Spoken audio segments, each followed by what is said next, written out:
In the case of nuclear or radiological fallout, people living around potential targets such as military bases and chemical plants may be advised to evacuate.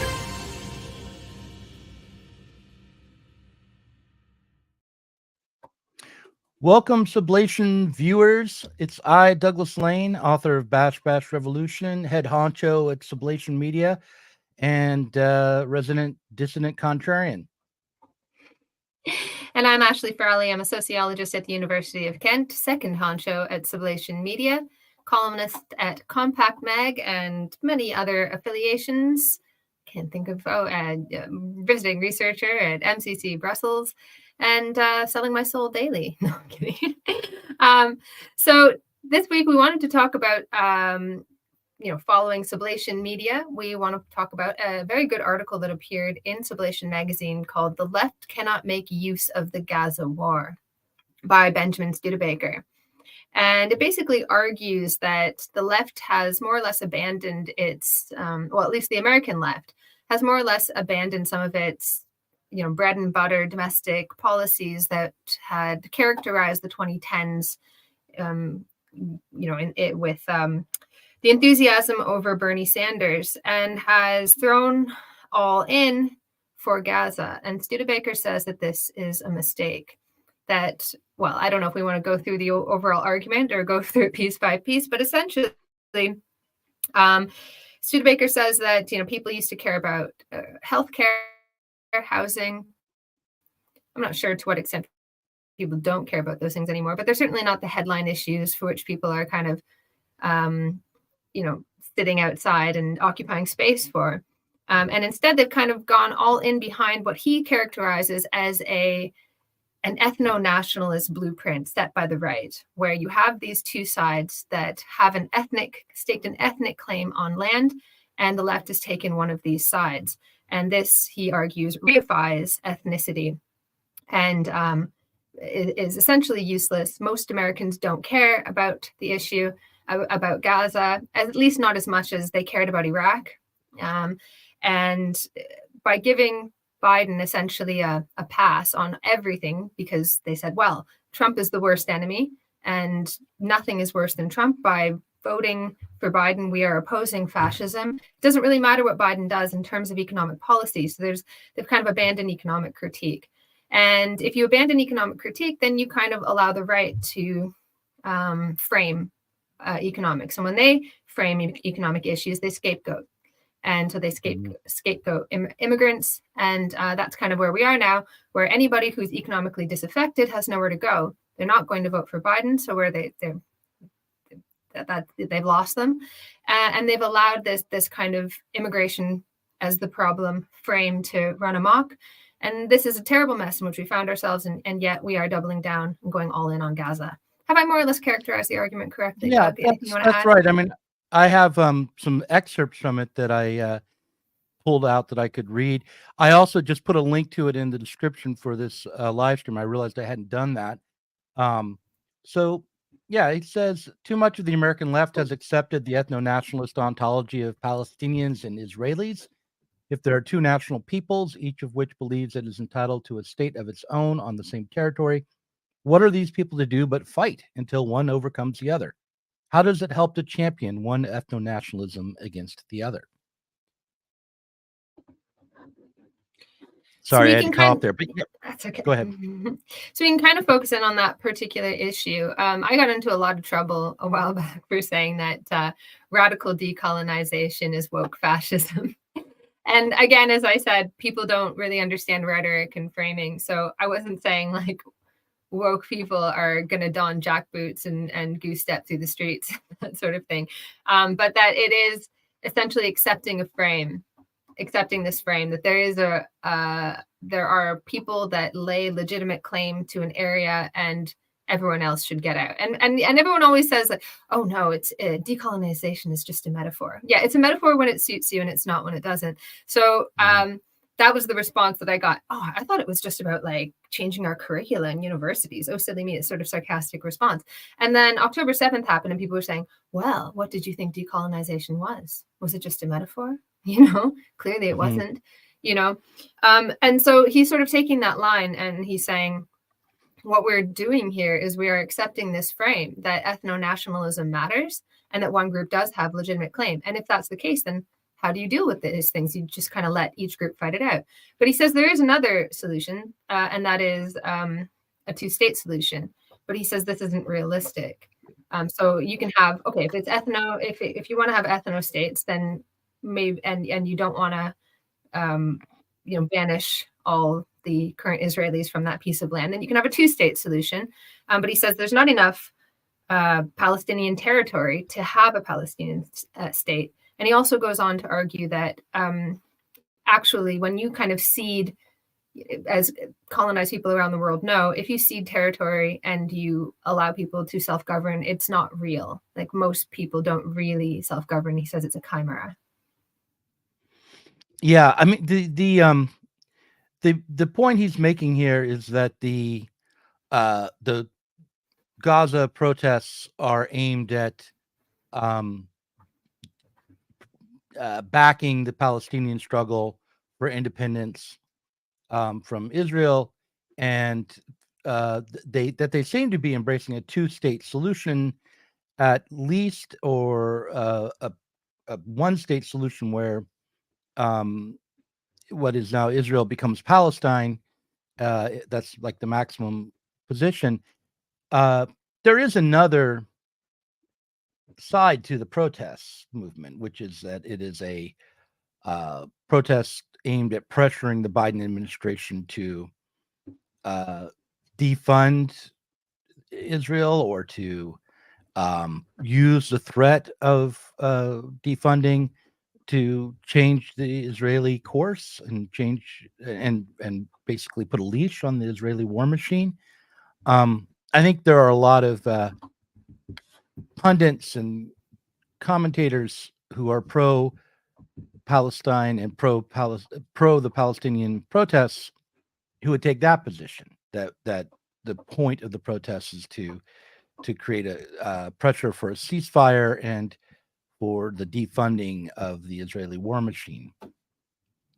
Yeah, and sorry, go on. But we should note that that is a minimum position, and it seems that from what I've heard on college campuses, that the maximum position is what is rhetorically useful, is what people are motivated by, or the kind of chants that they chant are for that maximal position. So I do think that Studebaker's critiques and his characterizations fairly accurate, despite the fact that you could see the protests as basically reformist in its mission and rather moderate in its demands. So I'll let you respond to that. By that, you mean that the maximal position is fairly moderate? By No, that, I you mean the that maximalist position is fairly moderate, and in that it's sort of saying a two-state solution. Well, no, that's not the maximal position. The maximal position is one-state solution. Israeli Jews out of Israel, that becomes Palestine. That's the maximal position.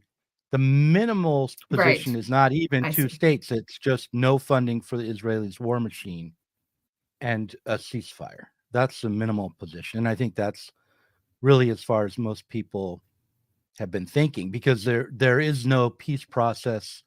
There are no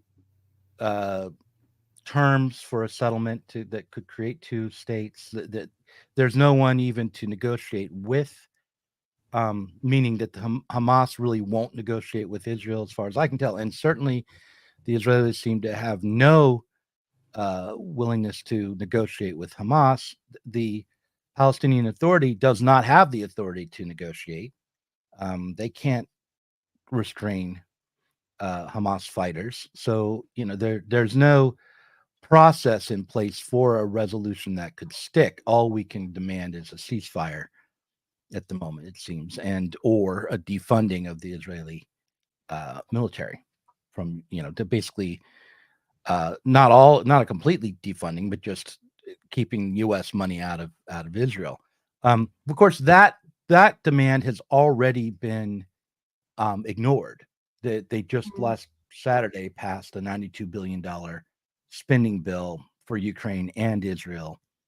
So these protests are arising after the fact. So their demand has been cast aside. There was no political force within the government, either the Republican Party or the Democratic Party, to stop the funding of both wars, Ukraine and Israel. So at this point, that seems to be a fait accompli. That doesn't seem to be an option. I've been hearing on Twitter that there is hope for the direct action of protest to become more extreme forms, to morph into more extreme forms of direct action, maybe blockades trying to stop the shipment of arms, things along those lines, which are all tactics that we've seen, for the last 50 years. I know a man was participating in a blockade to stop the shipment of nuclear arms and laid in on railroad tracks and got his legs severed. Oh my God. Yeah, because the train didn't stop fast enough, I guess. So he was hit and lost both legs. But he's still out there. I mean, it's, as far as I know, it's been about a decade since I've seen him or talked to him, but he may be gone now because people age. but he's not gone from the railroad, the rail accident, and he continued on to struggle against the U.S. state for years and years. He was a Vietnam vet. Anyhow, this is a long-standing tradition on the American left to try direct actions to stop the military from engaging in violent, genocides or bombings of civilians or what have you. The whole list of atrocities that the U.S. military has been responsible for has been protested for a long time. If we go back to your minimalist kind of position, just sort of trying to stop funding, that sort of thing, Studebaker says that this is not going to work because there's no pressure that these groups can really put on Biden, since it's clear they're not going to vote for anyone else. They've already kind of, and when I read that, I kind of thought about why Hillary Clinton wanted Trump in office initially, because first of all, she thought he would be easy to win against. But he's such a caricature that it just seemed like, voting against him would be better than voting for somebody. It's more alluring than voting for somebody. And I wondered, I thought, well, Biden must really love the idea of Trump getting into office because they framed it as like a choice for democracy versus fascism. So if you want to save the world as we know it, then you better vote Biden. And so, they've, by accepting that dichotomy, they've basically said, look, there's nothing that you can do that's going to stop us from voting you in. The real people that Biden needs to worry about are the people who are disaffected by things like economic policy, where by Biden's own economic policy, and where there isn't really any alternative to that. And so that kind of pressure, at least, isn't likely to work because Biden knows he has them firmly on his side. At least that's the argument that Studebaker makes. Yeah, that's Studebaker's argument. I'm that was the part of the piece that I was least convinced by, not because I think that there is an alternative electoral choice for people who are against the funding of Israel and against Israeli brutality in Gaza, but rather because I do think that in this next election, small pockets of voters, small demographic differences couldn't be consequential. And, it wasn't looking good for Biden even before October 7th. And I do think that the left, even some of the Bernie left or the social democratic left, has now decided that Biden needs to be punished. These protests are punishing the Biden administration. That's what they're kind of aimed to do, I think. And I think there's a good chance that a lot of the organizers, of people who are actively engaged in the pro-Palestinian movement, will refrain from voting for Biden. I don't know if that's going to be consequential, but it could be consequential if the influence of that group moves enough young people to not vote for Biden. And I've heard that Donald Trump is even gaining among younger voters. Like that's been traditionally a Democratic demographic, and it seems that there's a realignment happening, and young voters are turning to Trump. Maybe not in huge numbers, but more than would be expected. Well, that wouldn't be the first time that conflict has pushed people toward the right, where so when there isn't any avenue to express dissent, people will, you've had this happen before, where the right wing will pose or put themselves up as the anti-war, anti-military party, at least on this particular conflict. And that's happened with Ukraine and other countries as well. But I don't know what Trump's position is, because he just sort of speaks out of both sides of his mouth, and he just sort of comes in as like, oh, this is terrible, we're going to get out of these conflicts and da da da. And then he's like, we never seem to go to war anymore. That sounds like fun. He also is like, just a few days ago was saying that he was at a rally and people behind him started chanting "Genocide Joe, Genocide Joe," and he was like, well, they're not wrong. They're not wrong. Oh, yes. And then today he's tweeting out, "Stop the protesters, clear the universities." So, he certainly is capable and consistently does have it both ways all the time. Yeah, I mean, for all the wailing about fascism, that is pretty Hitler-esque, sort of like man for all seasons kind of thing. Well, I'll say one thing to the workers, and I'll say one thing to the businesses, and I'll say one. Anyways, the other thing that I found he says all these things to everyone on Twitter. He just tweets out whatever the hell hits his mind. He doesn't filter for one group or another, or maybe he does. Anyway, go ahead. Yeah, as his whims sort of dictate. He's like, no, I don't like this. No, I'm sure there's some underlying logic. Anyways, but I can't remember who it was that I interviewed on my podcast, and they were saying that what Trump does is he brands people's grievances, that he doesn't really stand for anything, but what he offers is a branding. So if your group feels that you can't get a voice, or you can't get your particular issue onto the political agenda, he's like, yeah, all right, I'll do that. I'll slap the Trump logo on it, and you vote for me, I'll give you the Trump logo. Same thing as like, you give me this money, I'll give you the Trump logo. That's kind of his modus operandi. The other thing that I found interesting about I wasn't sure about with the article, among a few other things, is he compares the public polling in relation to Iraq with the public polling for Gaza, and he says, Iraq mobilized an enormous amount of the population. A lot of people were not. It was an issue that affected, or seemed to affect, or people across all walks of life cared about. And it was something that the left cared about. And he says, well, we shouldn't really tail polls or anything like that. But it's interesting that the left is thrown all in when, I can't remember what the percentages are. It's something like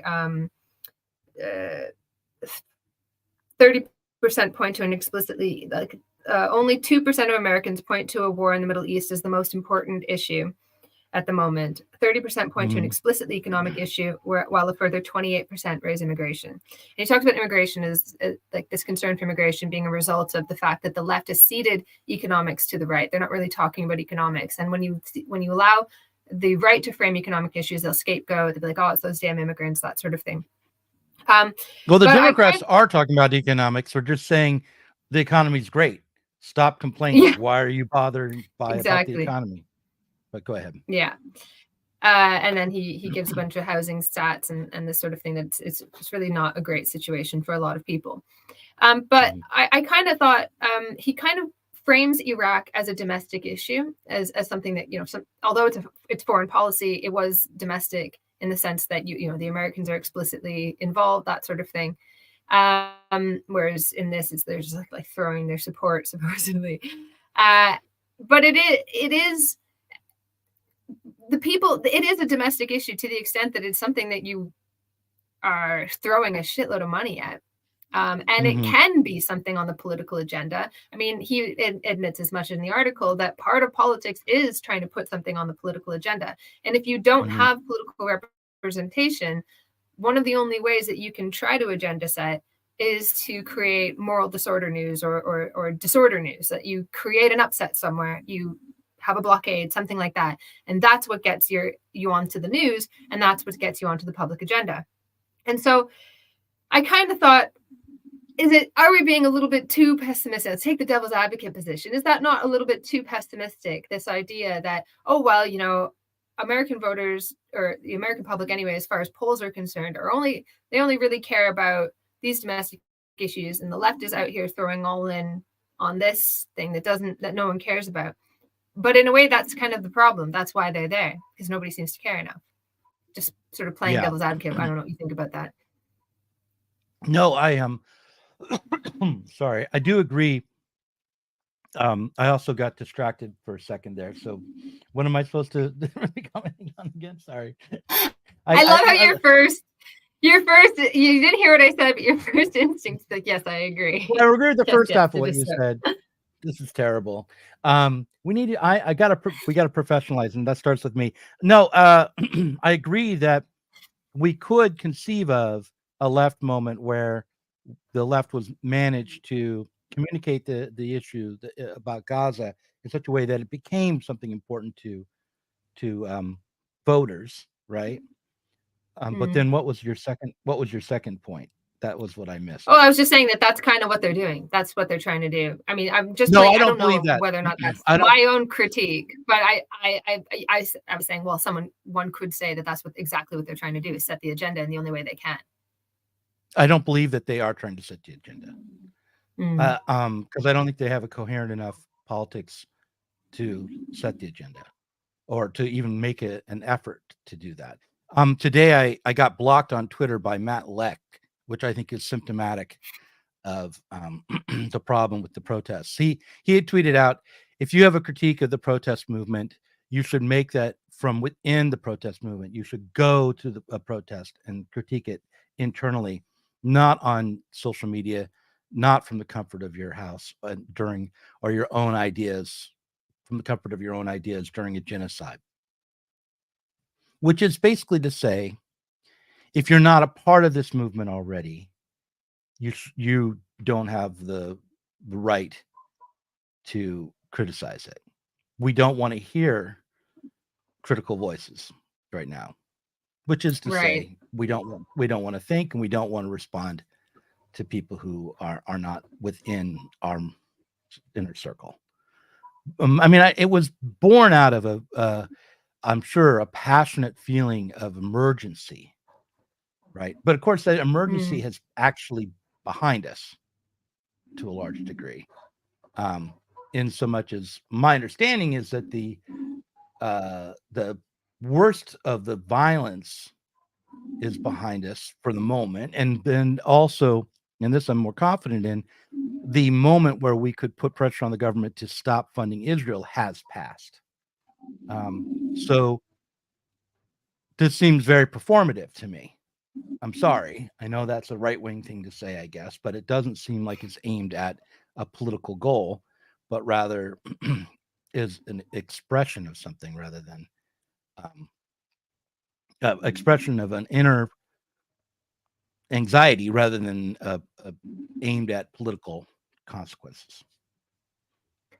Well, that's funny that you should say that, because in my most recent podcast out on my Patreon, for Patreon only, it's called Why You Should Cite Joseph Gusfield in Your Next Paper. And I did a little mini lecture on Joseph Gusfield, who's the author of, I have the book here, this one here, Symbolic Crusade. It's one of my favorite books. And Gusfield is one of the most important but often forgotten sociologists of the 20th century, and actually into the 21st century. He died in 2015, very, very old. But this book was written in 1963. And it's about American temperance. I talk about it a lot. But one of the arguments that he makes in the book is that he makes a distinction between expressive politics and instrumental politics. And in the lecture that I have on my podcast, I go into this in a bit more detail. I'm going to post it on YouTube, the lecture bit, maybe on Thursday. But he says instrumental politics are those aimed at some material outcome, perhaps the distribution of some valued good. And when you have a situation in which all of the big questions in society seem to be answered and you can't affect that, and there's not really much that you can do in the way of instrumental politics. Instrumental politics get displaced onto expressive or symbolic politics, hence the name of the book, Symbolic Crusade. And so Symbolic politics or expressive politics are about expression. They're about blowing off steam. They are displacement activity for frustrations and grievances that cannot be satisfied or met or whatever elsewhere. And so I did write as a margin note when I was reading Studebaker's article, is Gaza an example of expressive or symbolic politics, a kind of surrogate issue that expresses a frustration at the left's inability to meet other goals, like dealing with healthcare at home or housing or having an effect on economic policy. Just seems like it's more of the same, and there's nothing we can do. You know, we tried, we failed, and now these doing, you know, putting these things on the agenda in a real way seems impossible. And so these frustrations become displaced onto a conflict in which it seems everything that we could not achieve can be achieved, or at least we can express our frustration and feel as though we are doing something for something much bigger than we can at home. If that makes sense. I don't know if you see that analysis as useful. No, I do, for sure. And I think that, you know, I've been talking to people on Twitter lately. I've been actually consciously making an effort to tweet more because I think it's a wise move, just in terms of marketing and all for the channel. And but I've been engaging with the Midwestern Marxism people and the some people who seem to be around them. I guess there's a guy named Hinkle who's very big right now. He's all the rage. Yeah, he's so hot right you know, now. there's a few people that I really like oh gosh, one of the TSSI economists. Why can I? Andrew Kleiman. He writes with Andrew Kleiman a lot. No, Alan Freeman. Alan Freeman. Alan Freeman. I really like Alan Freeman. I like his wife, Radhika Desai. I don't agree with a lot of what they say, but I think they do great stuff. So, you know, I like, yeah, okay. You know, I am a fan, even though I disagree with a little bit. I'm not a tanky, that kind of thing. So I'm not engaging with China, Alan Freeman. But I have hope, you know, I want to believe. Anyway, go on. Sorry. Yeah, I'm not engaging with Alan Freeman on Twitter, so I don't know what he's saying, right? I don't, I've heard rumors about some of his positions, but I don't know what they are. But what I would say about the people who like Midwestern Marxism, which may, again, I don't watch them regularly, so they may have done some great podcasts, but it seems to me that their sudden love of Stalin, like their outright love of Stalin, their claim that he and Putin are the new leaders of the new communist movement. These are forms of symbolic, expressive politics, that the whole of it is just a kind of I mean, people would say things like they're LARPing, but I think they are looking to formulate an idea that would give them the ability to overcome the impasse that the American left has reached. And so this is this is a form that's taking. That would be what I would say about them. And that all of that does feed into the ideology of the protest movement itself. There is a background notion that, you know, what we need to defeat capitalism is a war of the East against the West, where the East wins, and the destruction of the American hegemon and the overturning of settler colonialism. Yeah. And that is in the background, and, you know, not always in the background. That's what I meant when I was saying. Oh, sorry. Go ahead. Go ahead. Oh, I was just gonna say that's what I meant when I was saying, like, it's a displacement activity onto something where we feel that we can win.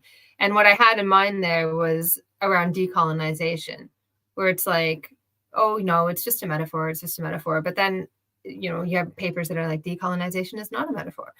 and it's a metaphor whenever we feel like it. But it's a metaphor because there's nothing really we can do about it in the USA. There's no going back. So you had all these people that were living through October 7th as a kind of catharsis for their own guilt. You know, the famous one, the tweet that we like to go back to as though it's indicative of everything. But where this woman was like, yeah, you know, if the Native people came and decided to shoot us all up, I'd cower in a hole, but I'd be like, yeah, you know, I deserve it, kind of thing. And, you know, I've got a friend who's constantly, I don't spend any time on TikTok. I tried my best, but I it's depressing. But I've got a friend who spends a lot of time on TikTok and the left there, and he's constantly sending me things like people are like, well, I'd gladly go back to Italy, you know, it's nice there, this kind of thing. People are like sort of self-flagellating, but they all know it's a fantasy. There's nothing we can do about it. We're marked with this original sin, but we can kind of go through these motions and absolve ourselves of those sins. Now, I am a little bit reluctant to head too far down the path of this critique. I kind of rehearsed it. I said, well, when I was reading the article, I thought to myself, is this a kind of symbolic or expressive politics? Now, the important thing to understand that when something is symbolic or expressive politics doesn't mean there's no real problem. Okay. There's obviously a real problem, but the importance that we give to it in relation to what we can actually do about it kind of speaks to the fact that it becomes symbolic for us. So this is the tricky thing to understand. Like there are all sorts of things that you can understand as forms of expressive politics or symbolic politics. Like for the right and the left, really, obesity is something you could analyze. The obesity issue is something you could analyze from that angle. Like for the left, now you have like this sort of like pro-fat movement and that kind of thing. But for the left, obesity for a long time was a way of getting at a critique of capitalist corporations, this sort of thing. So for them, it was symbolic of, you know, big business and this kind of thing poisoning us, and this a kind of deeper cultural distrust of bigness, a discomfort with getting something so intimate as food from a corporation. All of these things that get expressed through the body of a fat person. And it doesn't mean that there's not a real problem there. And it doesn't mean that obesity isn't actually a health risk. But the outsized importance, the desire to inflate and to take and to not be at all critical of the most inflated statistics, like the illusion of overweight and obesity. For instance, overweight is actually, if you look at your odds of dying or morbidity and mortality, you want to be overweight. That's the sweet spot. And then obesity is where you have the higher that you get to the ends, the very, very fat and the very, very thin people. That's where your bad health outcomes are concentrated. But you kind of, and there aren't that many people at both ends there. But if you allied overweight and obesity, you get a big number. And then you take the risk for the people at the end and you democratize that for the whole group. People are completely not critical of that sort of thing because it is an expression for them. It expresses something. I knew it was wrong. I knew there was something wrong in the world. And that stat just tells me exactly how wrong it really is. And then for the right, obesity was symbolic of the decline of moral standards. Women weren't cooking proper, nutritious food in the home anymore. They were taking their kids out for fast food. They were neglecting their motherly duties. So it became this kind of, you could not say anymore. It was no longer socially acceptable to say, like, ladies, get back into your kitchens, but you could talk about obesity and about the harm to children, and you could make that same critique in a kind of veiled way. So then this became a symbolic crusade. Obesity became a symbolic crusade that spoke to people on both the left and the right for various reasons. Now you have like the whole body acceptance movement. It plays out similar kinds of things, but these doesn't mean there's no real problem there. But the importance that we give it expresses all of our all sorts of frustrations. And RFK Jr. has actually been speaking to this issue in this current election cycle, as a one other way to understand, his politics, which are anti-corporate and anti-vaccine and anti-bureaucracy. So, he uses the obesity issue to indict the current state of affairs as well. But I would say that, to claim that the protests are expressive is almost redundant, because what we're talking about is a moment where the politics of the social democratic moment, the politics that were really defined by the Bernie Sanders campaign, but also the support for the squad and the attempting to change Democratic Party's character, has now given way to a return to issue-oriented protest movements that I think hide from politics. that isn't to say that I have an easy solution, and if only these people weren't so stupid and they did X instead of Y, this wouldn't be happening, right? I'm just saying we should at least note that despite how horrible the massacre in Gaza is, despite how completely unacceptable the U.S. foreign policy has been over the last 4 years, um, the brutality of the U.S. empire is undeniable. But despite how bad the problem is, that does not mean that our own actions are necessarily correct just because the sentiment behind them, what they're expressing, is correct. So, and when we, like Matt Leck, say, if you want to critique this movement, you better do it from within the Columbia University Library rather than on Twitter. When you say that kind of thing, what you're really saying is, I don't want to think. I know that seems hyperbolic, but I do think that's the underlying message. It's wrapped in a kind of moralism. People who critique desktop warriors they're critiquing from comfort, and we're out here risking confrontations with the police. How dare you critique us? But nonetheless, there's such a thing as the division of labor. There are people who've been thinking about these things for a long time. And there's just the fact that not being involved gives you critical distance. So you should be more open to criticism that, and to outright say you should not be critical unless you are there. I think is a kind of a reflexive authoritarian move. And I'm not saying this about Matt Leck because I want to single him out. I think it is reflective of an overall sentiment and not just his personal opinion. And I'm sure he may change it over time, but go ahead. I mean, that said, like, I am a little bit uncomfortable with critiquing movements. Like, Why? Okay. First of all, I want to say that critique is necessary for forward movement. So there's that. Someone wrote in the comments just now, I'm sick of hearing about problems. Can we have solutions? I want to come back to that because I think that's how we get into the predicament that we're in right now. That's such a managerial kind of, no offense, Dan. I know that's not what you mean, but I hear echoes of things like, at a meeting with managers, they're like, I don't want you to bring me problems. I want you to bring me solutions. We're a solutions-oriented company. But if you really want to solve a problem, you do need to think really deeply about what the problem is. You need to have a mind for kind of digging through all of the different frames. And it's kind of what we're trying to do right now is we're trying to think of like, well, how else what might we think about this issue? Regardless of whether or not I think this is how it should be understood, it's kind of opening up our brains a little bit and saying like, well, how else can we frame this? Why are we being invited to frame it in this particular way, i.e. as an ethno-nationalist conflict between two ethnic groups who have a legitimate, one of which has a legitimate claim to land and we should throw ourselves behind, for example. Okay, So there is a certain role for critique. On the other hand, I do think people have a point that if you want to, I don't know. I'm thinking on my feet at the moment. If you want to kind of build something and build a movement, I don't know, you kind of got to get out and take risks. You do. And that risk taking, that impulse to do that, I think is really admirable.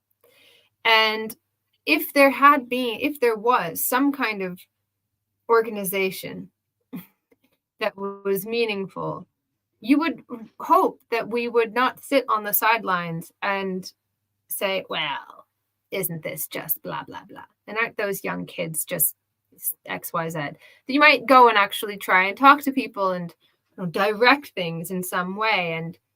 But then at the same time, I think that through this process of us going out and occupying spaces, we are realizing the limitations of going out and occupying spaces. That there's a limitation to but how will that ever go anywhere else if nothing coherent emerges? I know that was a big jumble of ideas.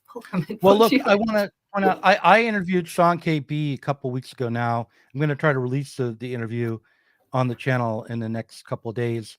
And what he is saying, and it's this kind of crazy thing to say in a way, but I think it's actually right when I hear him say it. I've heard it in a variety of ways, and I used to be very reactive against it. But now I'm softening to the idea, which is that rather than trying to directly intervene politically or to put pressure on the state through protest movements, that what needs to occur is that the working class people need to rebuild civil society institutions. In other words, we need to recognize our own power as civil society, come together outside of the context of state-managed political movements, and and rebuild a less atomized political culture to start with. That would be like step one.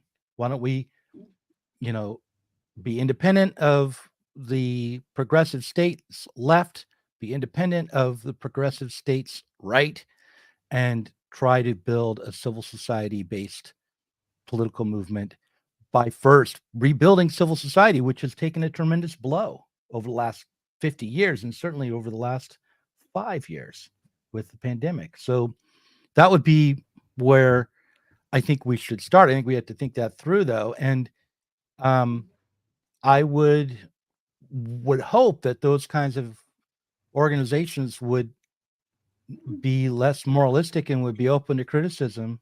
I know, I mean, when I interviewed Sean, I said, well, do you worry about this just becoming a subcultural scene or in some way or another, or either becoming a subcultural scene or being reabsorbed back into the state bureaucracy through NGOs and things like that? And he said, yeah, those are both dangers. But it's a thought that I think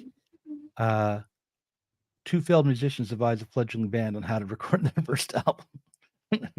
Hey, speaking of musicians and albums, I have had a couple of punk rock bands get in touch with me to tell me, and I'm saying a couple, like two, to tell me that I have inspired their songs. And what are they called now? Oh, I'm going to look it up, and you guys can all go listen to a song that was inspired by me. How cool. As somebody who was a punk rock kid, I just find that to be the very coolest thing. I'm no longer influencing my punk boyfriends to write songs about me, which they never did. And I'm having a political impact in some way. Okay. Yeah, I was going to say, look around. There's no one. There's all you have are failed bands. There are no big megastars on the left. There's no one who's gotten there and scored that, studio album or major label. It's just we're all just. Go ahead. You're absolutely right. Sorry, I should have let you finish that thought, because that is a huge issue that we're coming up against at the moment. And I'm going to come back to that. There's a lot that I want to come to in what you've just said. But I just interviewed Samantha Harkness today for my podcast, and this is exactly what she was saying. But she's got a new book coming out, and we got a problem. And I realized it, and I went, oh boy. Okay, so you talked earlier about issue-oriented protest movements, that we have this problem with kind of fragmentation. We've had this problem since the fall of the Berlin Wall, that you could no longer have a sort of mass movement. You couldn't have these like a communist movement or a socialist movement. It was all about these single issues. What the fall of the Berlin Wall led to this fragmentation of the left into all these single issues. And I think what we're coming to now is exactly what you just said, Doug, is we are realizing the limitations of single issue mobilization. Very little can come from this. And this is the two failed musicians. Yeah, I mean, we came from that milieu. We came from the milieu of the single issues, right? I was against Iraq, and so were you. And I was for indigenous awareness. I don't even know what the fuck that I was meant, against the U.S. invasion of Iraq. I want to point that out. I was sorry, not against you were Iraq as a nation. I knew what you meant. Screw you, Iraq. No, you were against. Let me go through the countries that I'm against, starting with Canada. Okay, go ahead. Fuck you, Canada. Yeah, I misspoke. Thank you for correcting me. Okay. Yeah. So we came from this milieu of being like, oh, and and the punk rock scene was all about that as well. Like, I remember scoffing, like, you're like default anarchism, and kind of scoffing at Marxism, knowing nothing about Marxism, dumb kid, teenager, kind of being like, oh yeah, that was authoritarian, and this was all really, really bad, and we need like leaderless movements. I kind of got this like wishy-washy kind of idea of politics just from punk rock, but at the same time, it was kind of like liminal and about freedom. There was some good aspects of it at the time, But anyway, so we're realizing that we need to move beyond that. And you put it exactly right, that we have to kind of move out into a kind of working class that's movement that sees all of these things as of a piece. So it's not like I'm against the invasion of Iraq, or I am against the deluge of Gaza. I am for environmentalism, and I am for the whales, and I am for this, but to recognize the deep interconnections between all of these issues seems like a very obvious thing to say, but it is such an important thing to build a movement around. And then you kind of framed it in the most boring way humanly possible. You said we need to rebuild civil society. Can you explain what you mean by that? Yeah, like, stop being so atomized. Go out, go bowling with other people. Have a sense of your life being extending beyond your small domain.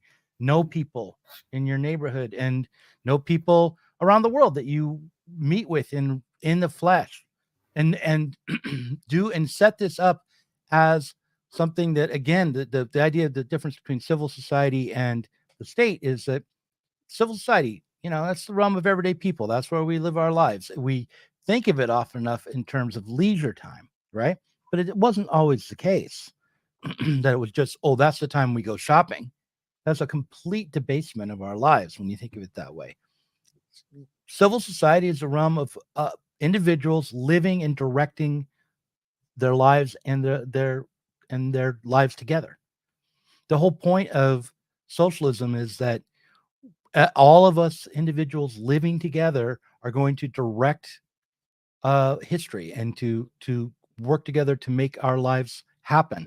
And so rather than falling under the authority of some alienated institution or social form, which we take to be almost natural, and which we're at constant war with. Civil society is a realm where people can be civil. That Danny pointed this out in a speech, like, feudal society, everyone's feuding. Civil society, you're civilized and polite. You treat each other well. So yeah, we need to rebuild a sense of connection to one another and outside of the domain of state authority and power. Leave our homes, no longer treat each other as biohazards. That's like step one. Try to be less atomized, and do it in a conscious way. And it's very small. Meetups. We're going to have Sublation meetups, so you could do that. Yes, this is all like part of our rebrand. This is just all our rebrand. This is don't trust us. And this is just a rebrand. No, it's not. It's just that actually that's the weird thing that's happening. It's not just us, but like every media company right now is going, we need to get back into real life. And that's because that's actually where the power is right now, is in everyday life. People want to get out and live. And I think that's a positive first step. But yeah, we are going to have meetups in real life, hopefully. But more importantly than Sublation's meetups is the idea itself being, let's try to reconnect to one another. And you can criticize our meetups and, from afar. You don't have to go to them to direct tweets at us. But I have like a whole 12-minute. I know you're like, Doug, don't say it's just a rebrand. You're such an idiot. But anyway, no, but I know you were joking. But the thing that the reason why I mentioned that was because oh gosh, I guess I'll just save this for the Patreon. But this is what's happening, and I've come to this realization that we have this meeting of the end of mass society, which hasn't really ended, but it's the mass production, all that stuff, is meeting this kind of particular and ultra personalization. And we've got these like niche podcasts and this endless self-referential, you're in your little box with your headphones on, but there is this desire to get out of that and bring the particular back out into the mass. And I'm going to talk about this in the darned Patreon, because I think at the end of the day, we can have a revolution in the form of a bra that fits. There's my Zizekian line for you. I swear to God, I'm going to make that make sense. I'm going to make that make sense. And Doug, you didn't even listen to it or hear it. I did hear you. I heard you, but I did. Okay. Can I read my presentation to Platypus now? It's not too long. I knew that you wanted to do that. Okay. But I don't, I wondered if we should like bring that into the Patreon, or you want to kind of give us the highlights. Yeah, give us the highlights, and just know that I want to finish this discussion in the Patreon. I want to talk about this meeting of the personalization and mass society and how there's a kind of sublation happening. I want to come back to that. And the failed bands is a fantastic example of this. And I also want to use bras as an example as my Zizek moment. But go on, Doug. Tell me what did you present to Platypus? I'll summarize it, and then we can people who want to go and pay their shiny. Did you leave? Oh no, I gave you the floor. You gave me the floor. So yeah, I'm gonna, if you can give us your shekels, you can hear the fullness of this presentation. But what I am going to be talking about is how the protest movement, as it is right now, has not escaped the capitalist politics that define this moment. So, and I go paranoid with it. So I mention the foundations that are funding the organizations that called for these protests, like the Tides Foundation, which is a dark money operation for the Democratic Party. And I try to describe how it can be that the left is so captured by capitalist politics and the progressive state, even in its moment where it feels as though it's absolutely rebelling against the Democrats and absolutely breaking free and striding independently, where it still is an expression of, I think, contradictions within the state bureaucracy, the progressive capitalist state, and still an expression of the Popular Front, even as it tries to punish the Democrats. That's what I would say. And yeah, that's what you'll find in the parrot room. I'm going to put you back in, wait, like this. No, like that. So should we wrap it up? We should. And I just want to say that the band that got in touch with me is called the Femigades, and their song that was inspired by an interview of mine is called Broken Bones. And it's wonderful. It's just such a good song. It's about like the incredible frustration that you can feel in contemporary society and how they want to offer you therapy. And the singer says, I only listened to it a few times, so I don't remember all of the lyrics, but it's like, I have a right to feel this way. And it's really good. So go out and listen to that. And yes, join us in the Patreon, where we will finish this analysis. We'll delve into it. And I want to talk about exactly that this issue what you talked about with failed bands. That's exactly the problem that we have now. Nobody starts a band anymore. They start a podcast, but it's the same issue. It's the same issue. If you want to start a movement, we have to contend with the intense personalization that we are dealing with and the fragmentation of politics that comes with it. I want to point out that what Secret Asian Dan says here at the end, Matt Leck isn't saying don't critique right now, but if you want to critique, come down here and discuss it with us in person. I did mention exactly literally what he said, and I just want to point out that not everyone can come there in person. And also, if your movement insists that people accept its terms before they critique, then it's not open to critique. That is, if you have a critique that you're serious about, you may not want to go down and join the movement. Exactly. But so you should be able to express it, and they should be able to answer it without telling people not to, without turning it into the enemy. I'm sympathetic to the sentiment that he's expressing, though.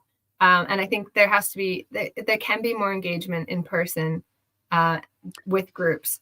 And there can be critique as well. And there Yeah, can be wider not discussion. but not in an occupied Columbia University library. There can't be. Let's be real. You're not going to start rebuilding human connections in the middle of an occupation of Columbia, which is locked to the public anyway right now, and also where the ideological point is already determined. It's not an open space for civil, connection and the overcoming of alienation. It's taking marching orders from the Tides Foundation and limiting your politics. Anyway, I'll go on and on. I'll do this in the parrot room. But anyway, yeah. We'll get it. Okay. All right, so join us, and the link is below. Okay, so I'm going to hit the outro, which is the same as the intro. In the case of nuclear or radiological fallout,